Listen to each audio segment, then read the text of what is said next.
5월 31일 매일 성경 묵상을 시작하겠습니다. 오늘 우리에게 주신 하나님의 말씀은 잠언 16장 1절에서 15절까지의 말씀입니다. 잠언 16장 1절에서 15절까지의 말씀을 제가 봉독하겠습니다. 마음의 경영은 사람에게 있어도 말의 응답은 여호와께로부터 나오느니라. 사람의 행위가 자기 보기에는 모두 깨끗하여도 여호와는 심령을 감찰하시느니라. 너희의 행사를 여호와께 맡기라. 그리하면 내가 경영하는 것이 이루어지리라. 여호와께서 온갖 것을 그 쓰임에 적당하게 지으셨나니 악인도 악한 날에 적당하게 하셨느니라.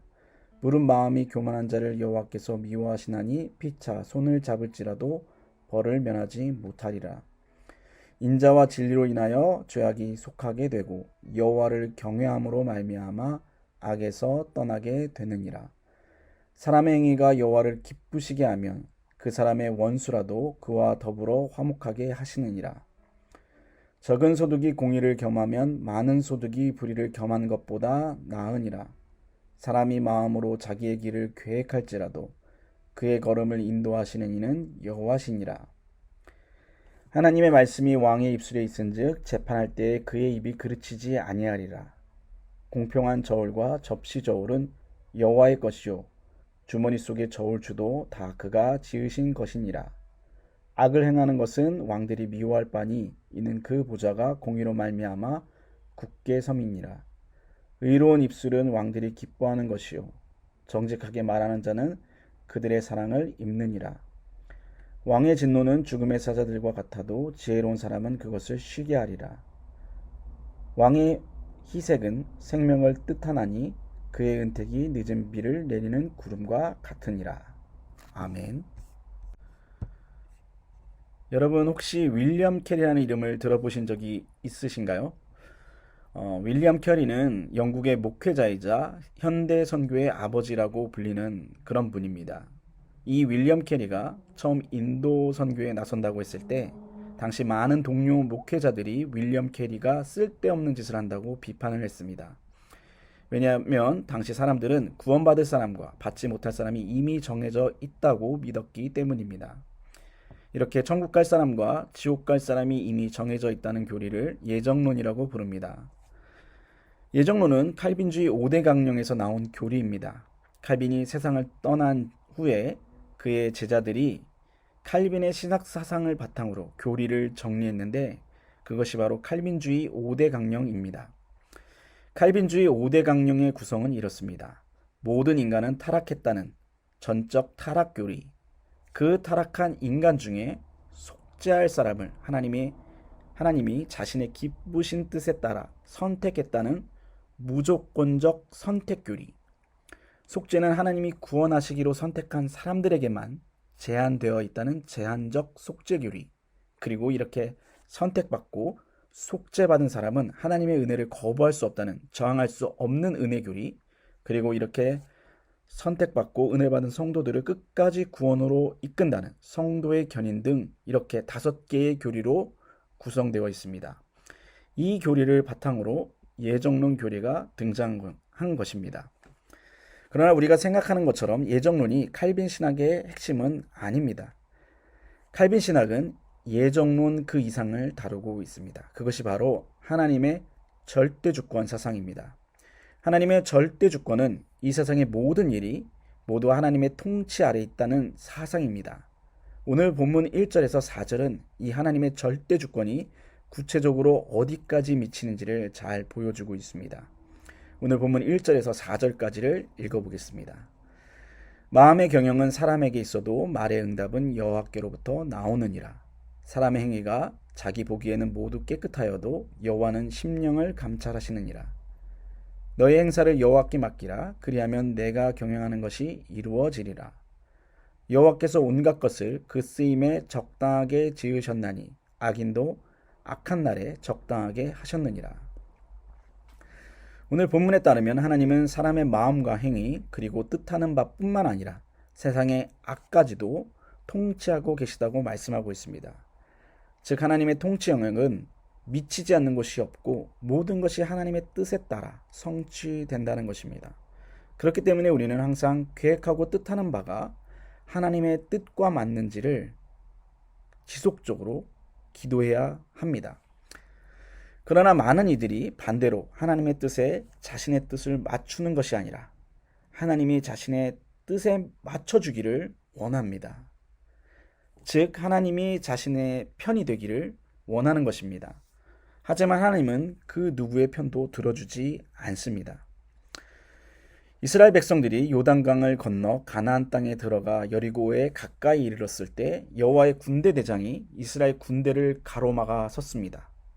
여호수아는 여호와의 군대 대장에게 다가갔습니다. 그리고 그에게 아군인지 적군인지를 물었습니다. 자기 편인지 아닌지를 물었습니다. 그때 여호와의 군대 대장은 자신이 이스라엘의 편인지 아닌지 대답하지 않았습니다. 여호와의 군대 대장은 그저 자신을 여호와의 군대 대장이라고만 밝혔습니다. 그리고 여호수아를 향해 내 발에 신을 벗으라고 명령했습니다. 이것이 무슨 뜻입니까? 하나님은 그 누구의 편도 아니라는 것입니다. 많은 성도님들이 하나님은 이스라엘 편이라고 생각을 합니다. 그래서 현대 이스라엘이 팔레스타인을 폭격해도 은근히 이스라엘을 두둔합니다. 하지만 이것은 오해입니다. 하나님은 어느 한순간도 이스라엘을 편든 적이 없습니다. 만약 하나님이 이스라엘 편을 드셨다면 이스라엘이 무슨 짓을 하든지 그냥 내버려 두셨을 것입니다. 우상을 섬기면 우상을 섬기는 대로, 죄를 지으면 죄를 짓는 대로 그냥 내버려 두셨을 것입니다. 왜냐하면 이스라엘이 무엇을 하든지 하나님은 그저 이스라엘 편이 되기 때문입니다. 그러나 성경은 그렇게 말씀하고 있지 않습니다. 하나님은 이스라엘이 하나님을 버리고 우상을 섬길 때는 이스라엘을 징계하셨습니다. 반대로 이스라엘이 하나님께 순종했을 때는 하나님은 이스라엘에게 복을 내리셨습니다. 즉 하나님은 이스라엘이 하나님의 편에 섰을 때는 복을 주셨고 우상의 편에 섰을 때는 징벌을 내리셨다는 것입니다. 현대 이스라엘도 마찬가지입니다. 계시록 2장 9절은 이렇게 말씀하고 있습니다.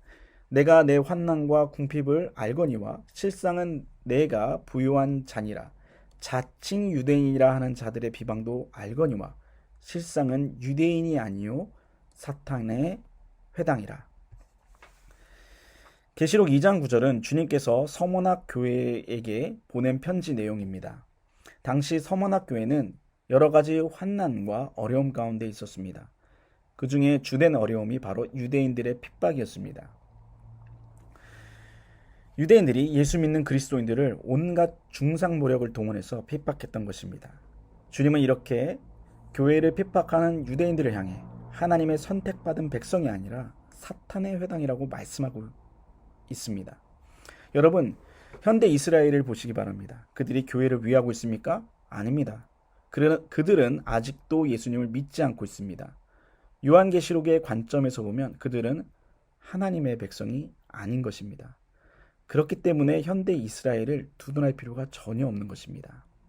이렇게 하나님은 사람의 뜻에 자신을 맞추지 않습니다. 오히려 하나님은 자신과 뜻이 합한 사람을 찾고 자신과 뜻이 합한 사람의 뜻을 성취하시고 또 그들을 형통케 하십니다.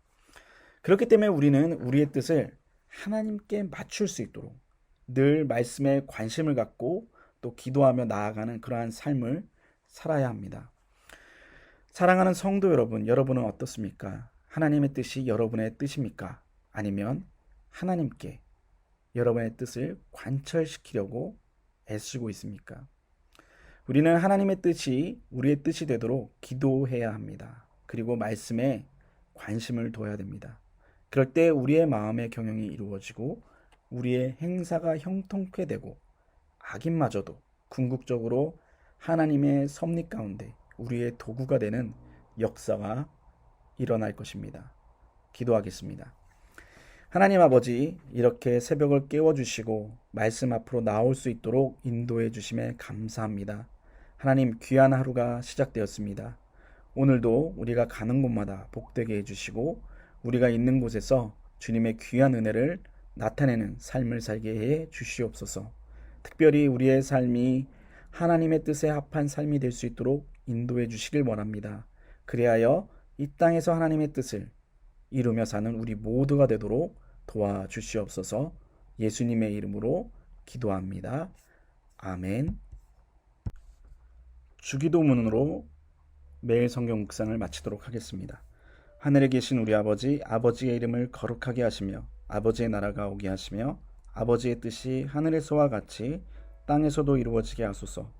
오늘 우리에게 일용할 양식을 주시고 우리가 우리에게 잘못한 사람을 용서하여 준 것 같이 우리 죄를 용서하여 주시고 우리를 시험에 빠지지 않게 하시고 악에서 구하소서.